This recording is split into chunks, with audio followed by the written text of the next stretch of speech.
Assalamualaikum warahmatullahi wabarakatuh, Ustadz Hatta. Waalaikumsalam warahmatullahi wabarakatuh. Susi dan Ya, Assalamualaikum. apa kabar Ustadz? Alhamdulillah sehat. Alhamdulillah.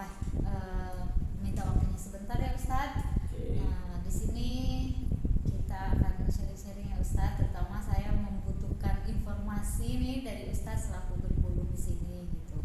Jadi melanjutkan wawancara kita ya di beberapa waktu lalu terkait permasalahan minimnya kemampuan guru dalam memvariasikan soal-soal gitu Ustaz. Terutama mungkin di mata pelajaran saya sendiri bahasa Indonesia gitu. Pada materi surat pribadi dan surat dinas gitu.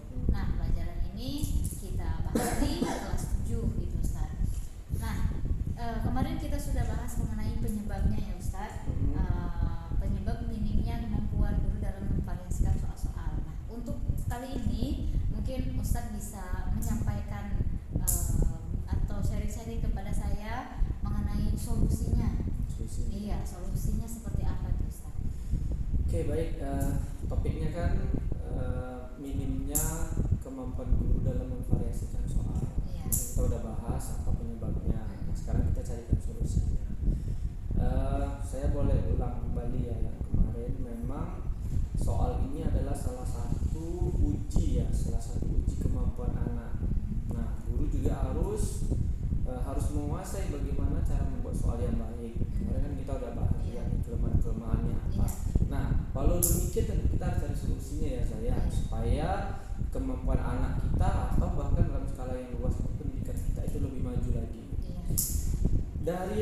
Dari ruang lingkup yang sederhana dulu harus dimulai dari pribadi sendiri.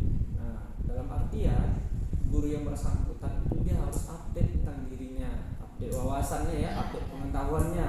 Nah, bagaimana caranya mengupdate pengetahuan ini? Sederhananya saja, yang pertama dulu kita mungkin bisa berkomunikasi dengan rekan sejawat kita. Nah, di sekolah itu pasti ada guru yang mungkin memiliki kemampuan yang lebih dari kita. Nah, kita boleh tuh dekati, boleh bertanya sama beliau gitu kan. Nah, itu yang pertama. Selain itu, update wawasan bisa juga kita dapatkan dari suatu komunitas tertentu. Misalnya kita aktif di MGMP. Nah, di MGMP itu selalu akan dibahas hal-hal terbaru atau yang terupdate, mulai dari pembuatan soal, lembaran kerja, dan hal-hal yang lainnya. Nah, intinya kita jangan menutup diri. Kita nggak tahu, sementara kita menutup diri, akhirnya kita makin ketinggalan kan. Nah, begitu. Nah, selain dari komunitas MGMP, sekarang juga banyak tuh webinar-webinar kan. Bisa juga kita ikuti webinar, pelatihan-pelatihan. Nah, itu kan biasanya ada tuh di undang-undang narasumber yang lebih ahli.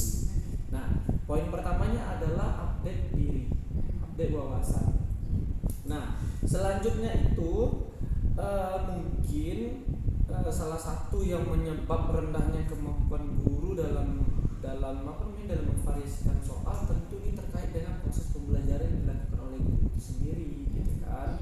Nah, untuk menstimulus kemampuan anak dalam menganalisa soal, tentu kita juga harus menerapkan model pembelajaran yang variatif. Variatif di sini artinya pembelajaran tidak monoton. Ceramah itu kan monoton ya saya. Dari awal masuk sampai keluar kita berceramah. Nah, itu bukan pembelajaran yang terupdate. Nah, jadi guru harus mengembangkan salah satu pembelajaran yang mungkin menantang ya, yang mengasah kemampuan anak gitu ya, adalah misalnya model pembelajaran PBL. Mungkin cocok dengan materi yang saya Susi terapkan di kelas, seperti pembuatan surat ya, menganalisis isi surat. Nah, itu bisa kita terapkan sama model pembelajaran PBL. Berarti anak-anak ini kita beri dia satu permasalahan, misalnya surat ditampilkan gitu kan, ada tagnya dari kita. Nah, nanti kita suruh anak itu mengidentifikasi apa-apa saja poin-poin yang terpenting di dalam surat. Nah, jadi dengan demikian anak itu dia mendapatkan pengalaman belajar secara langsung, jangan dari kita semuanya gitu. Dan itu lebih berkesan.